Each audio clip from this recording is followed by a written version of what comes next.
In the world of work, sometimes we are asked to write a letter and in the name section for the signature below there is a line. Maybe there are still many friends who do not know how to make the line correctly. Well, for that, friends need to watch this tutorial. To make a line under the name in Microsoft Word is very easy. We can use two methods.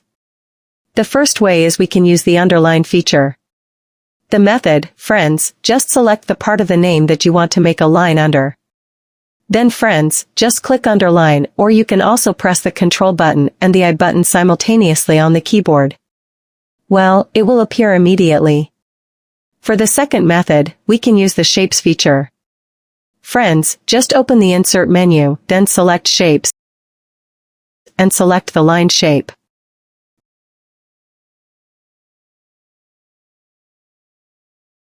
Click then make a straight line right under the writing.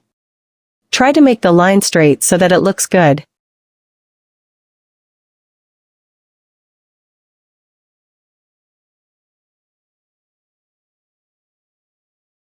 Well, how about it, friends, is it easy? Hopefully this tutorial can be useful for all of you.